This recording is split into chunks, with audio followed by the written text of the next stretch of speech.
시범사업 얘기도 좋은데 전공의법마저도 지켜지지 않고 있는 현실입니다. 이 과태료 조항은 여전해서 이게 과연 병원들의 준법을 강제할 수 있는 법안인지에 대해서 의문이 있습니다. 이는 수련병원들이 자발적으로 참여한 시범사업입니다. 그럼에도 현장에서 이행률이 60%도 되지 않는 현실입니다. 결국 이번 전문의와 같은 대체 인력의 확보가 절실하다는 말씀을 드리고 싶습니다. 수련병원은 빠르게 이전처럼 돌아가고 있습니다. 그리고 정부는 이것을 사실 방치하고 있다고 보여집니다. 더 심각한 문제는 복지부가 전공의 수련을 주관하는 수평위의 업무를 사용자 집단인 대한병원협회에 사실상 위탁하고 있어서 객관적인 관리 감독이 불가능하다는 점입니다. 현재로서는 개선의 여지가 없어 보입니다. 수련병원들은 환자 안전이나 전공의 수련보다는 경영 편의와 인건비 절감을 우선하여 수련병원으로서의 책무를 유기하고 있습니다.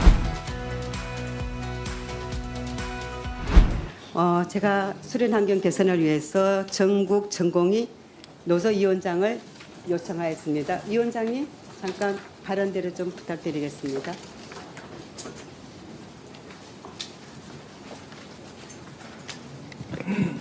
전국 전공의 노동조합 위원장 유청준입니다. 네, 노조위원장님 바쁘신데도 멀리 와주셔서 감사드립니다.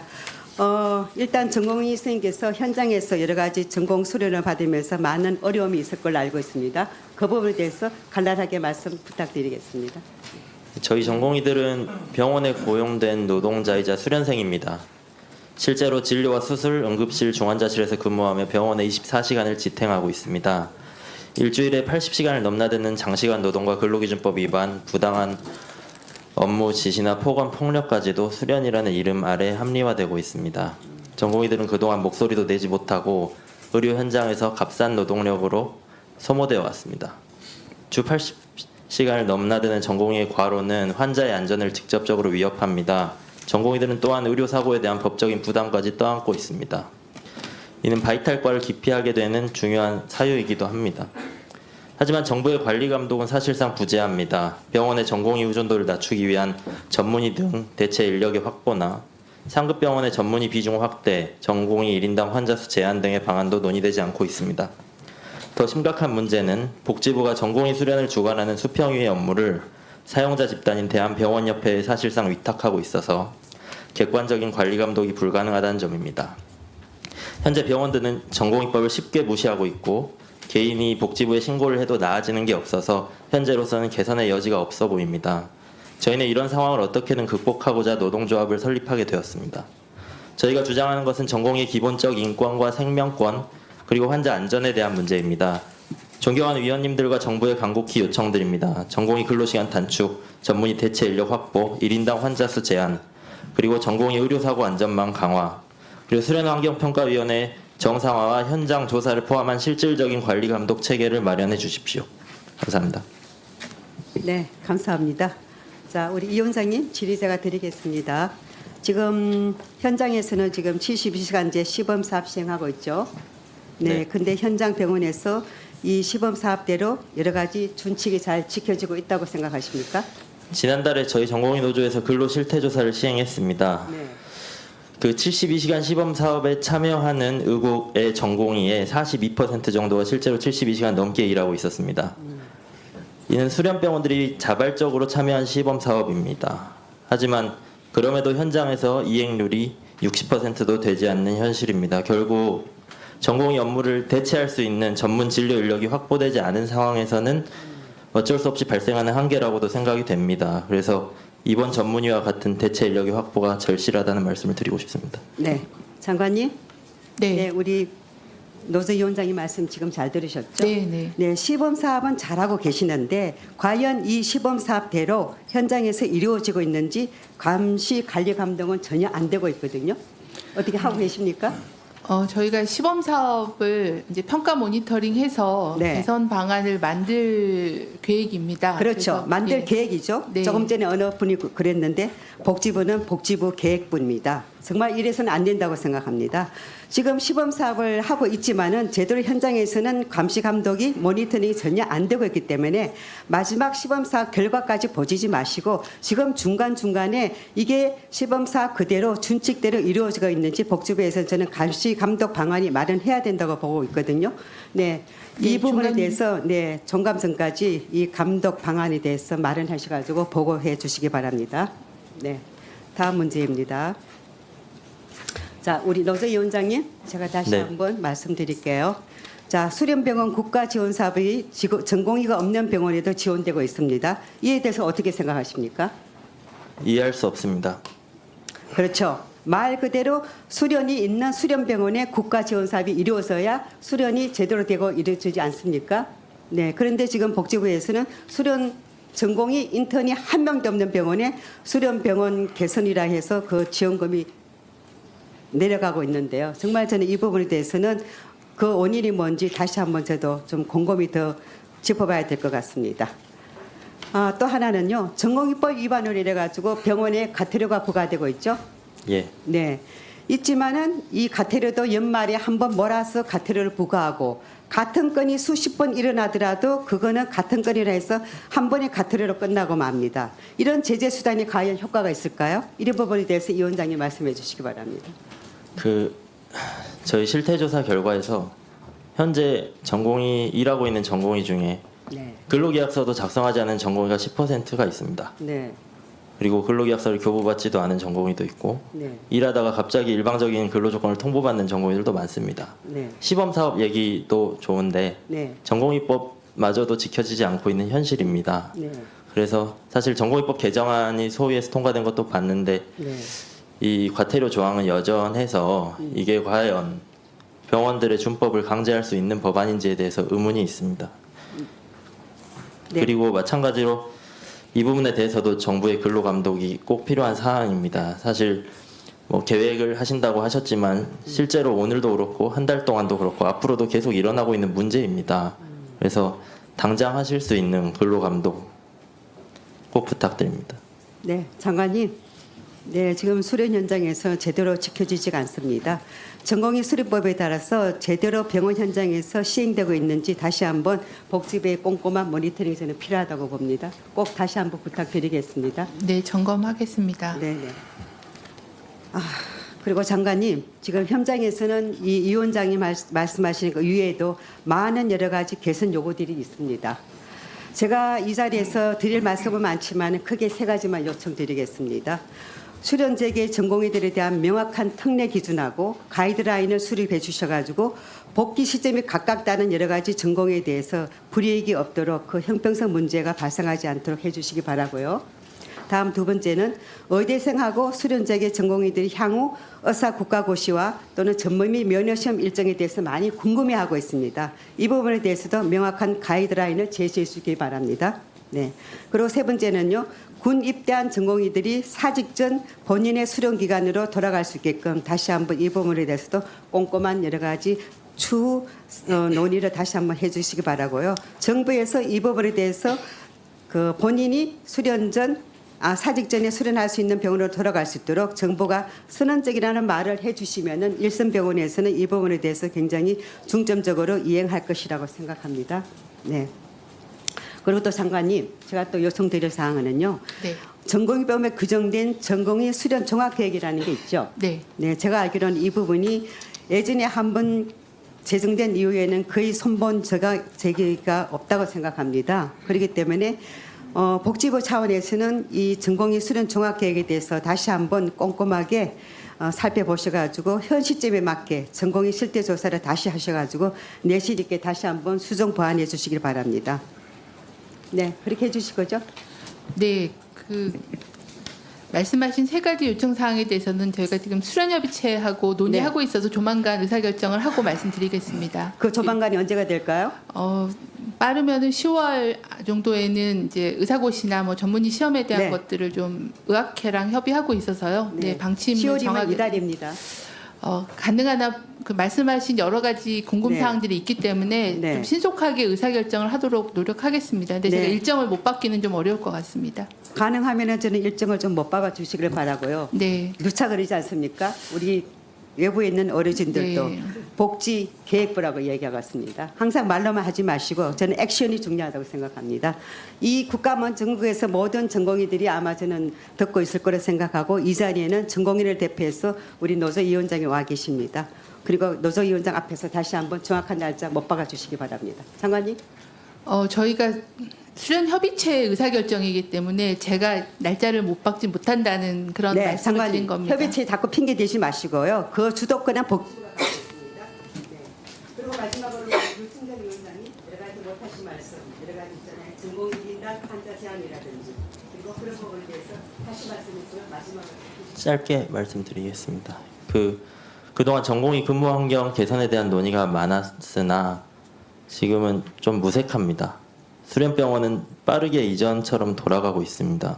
그리고 정부는 이것을 모르지 않을 거라고 생각하고 사실 방치하고 있다고 보여집니다.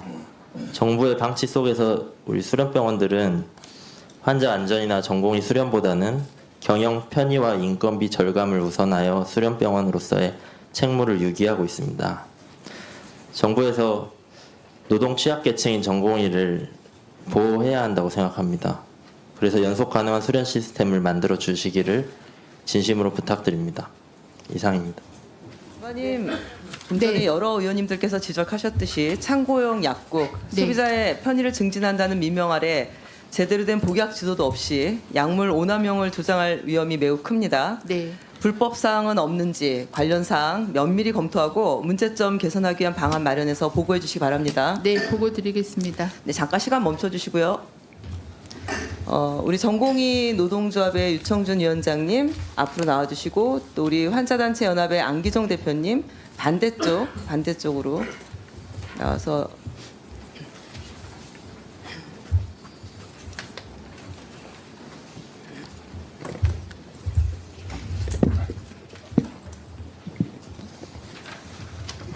네, 우리 전공의 노조 위원장님께 먼저 질문 드릴게요.